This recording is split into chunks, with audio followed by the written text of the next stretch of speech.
Part 8, as for force product diagram, start by drawing Fn, Fg, Fg will be longer, and Fs. Fs because there's contact and it says rolling without slipping.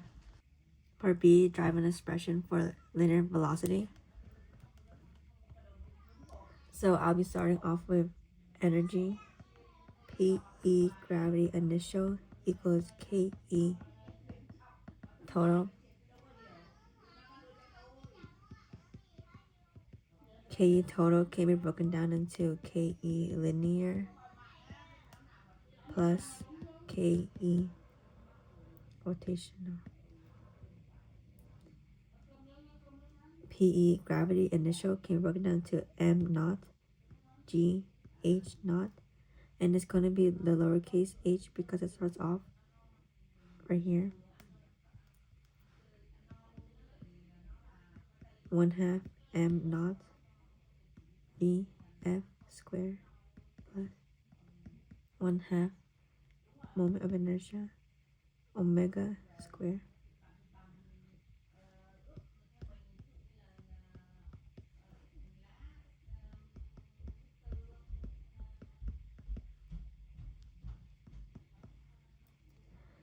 Moment of inertia can be broken down into 1 mr squared, and the coefficient is 1 because the problem says it's a hoop.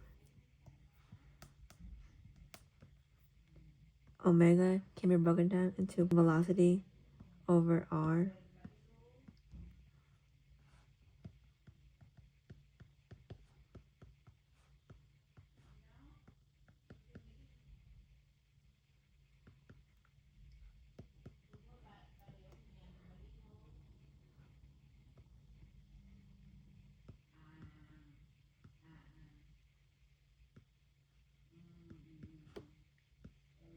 And I can distribute the square.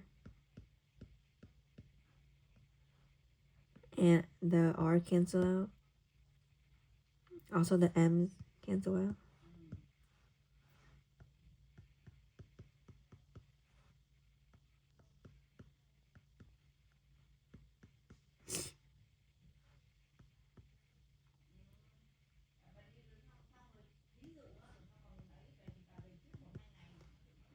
One half plus 1/2 is 1. So I have BF squared. And square root to get rid of the square. Have square root G H naught equals BF center mass.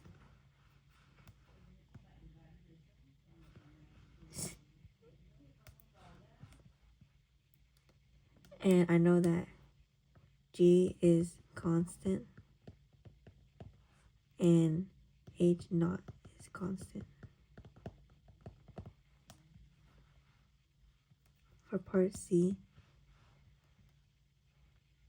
the ratio for KE raw and KE total can be found starting off with KE total equals KE rotational plus KE linear.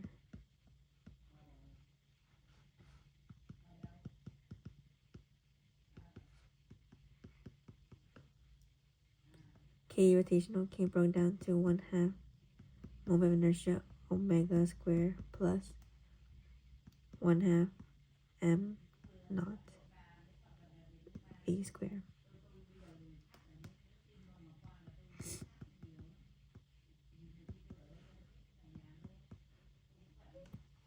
Moment of inertia is going to be 1 mr squared because it's a hoop. Omega can be broken down to V over R.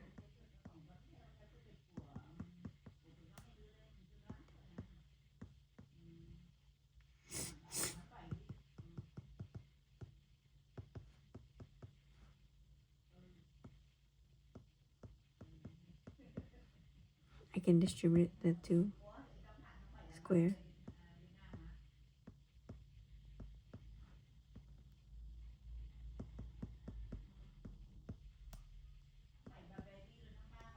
The r r's will cancel out.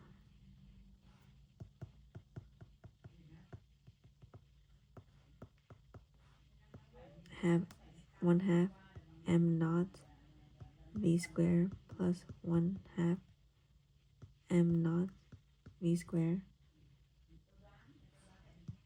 Ke total is 1 m naught v squared, and it's asking for a ratio of Ke rotational over Ke total. I know that Ke rot is 1/2 mv squared from right here. So, and K total was 1 m naught v squared. The m and v will cancel out. 1/2 over 1 is 1/2. The ratio is 1/2. For part D, I would disagree that the linear acceleration is constant because the formula for linear acceleration is g sine theta over 1 plus c. But I know that g is constant, and I know that the coefficient is constant because it's 1 mr squared. But for theta, I know is not constant because since it's on a curve ramp, the data will change throughout. In conclude,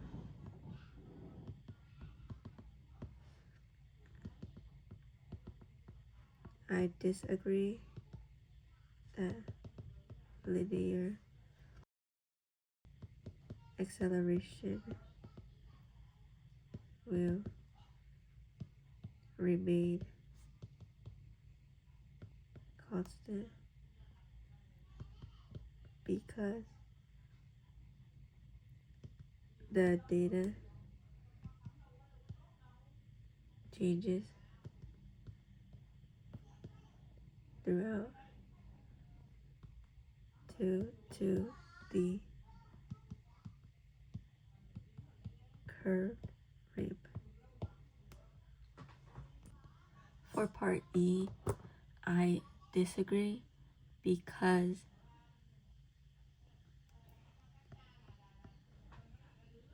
the formula for linear speed is square root g h naught, which I found in part B, and it says doubling the h naught. Will the linear velocity also double?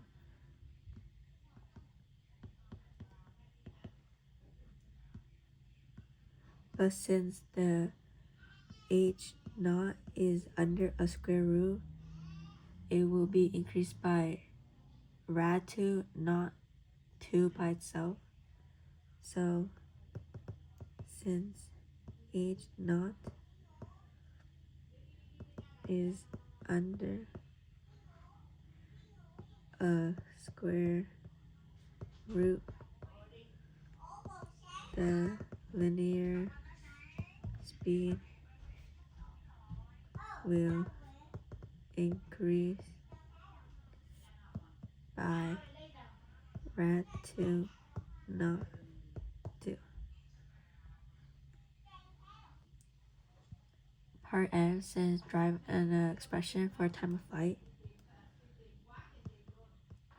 I'll be starting off with delta y equals 1/2 gt squared plus v I y t. For delta y, it will be represented as capital H naught equals 1/2 gt squared, and v I y t will cancel out because from here since it is a tangent line, it will only have Vx. To isolate for t, I divide both sides by 1/2 g. I'll have 2 capital H dot over g equals t squared. Get rid of the square at the square root. That leaves me with square root 2 capital H dot over g equals t. For part G, it says drive an expression for the horizontal distance.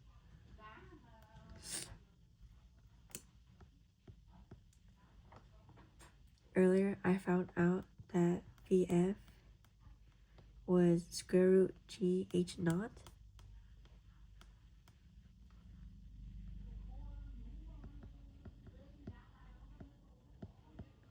And I know that V will be Vx right here because the V right here is only Vx.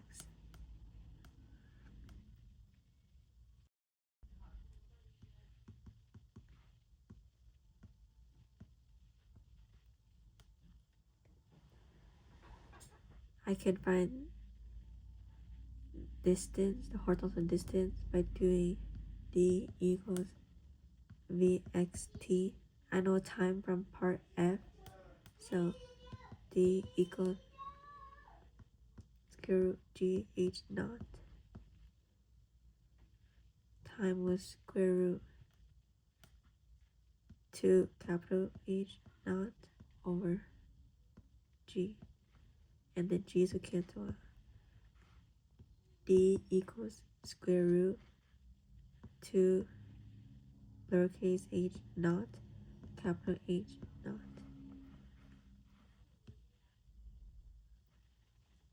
For part H, I disagree because when it leaves the table and the curved ramp, it would be, for here, for example, the only force acting on it is Fg, and the axis of rotation will be straight to the middle, meaning R is 0.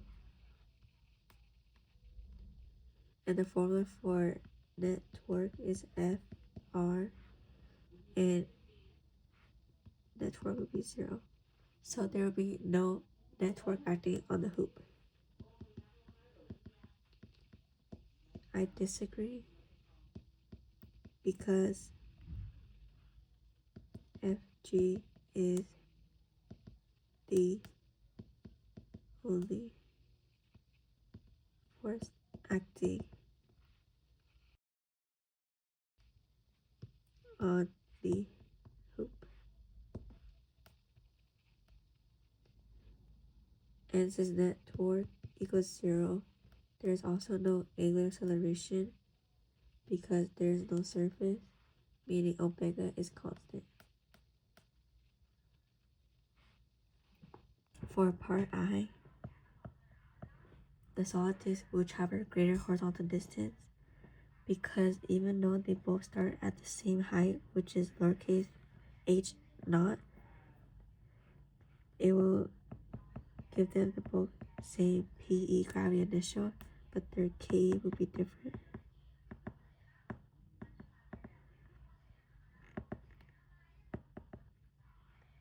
K total is K linear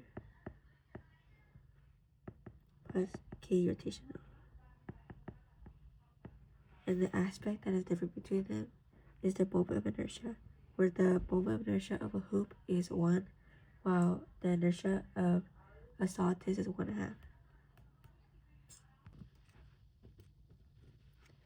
So the solid disc will travel a greater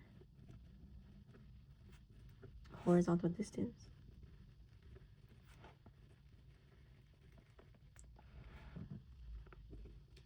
Both objects start with the same PE, which is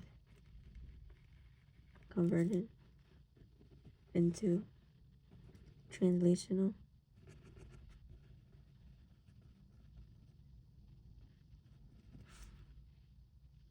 and rotational, KE.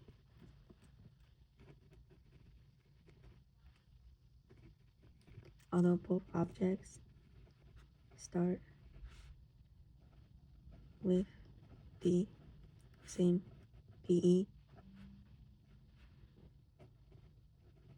they have different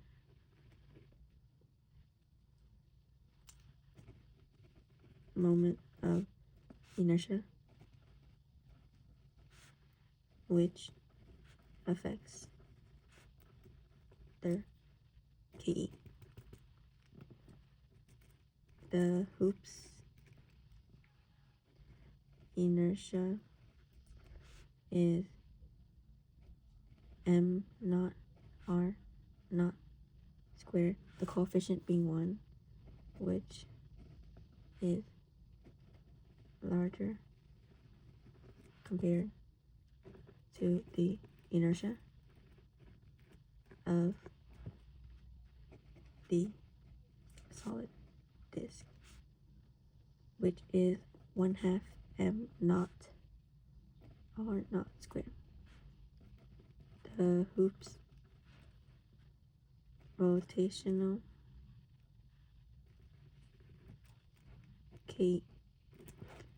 kinetic will have more energy than its linear kinetic energy, meaning a slower launch velocity, since the solid disk inertia is less. It has more translational kinetic energy.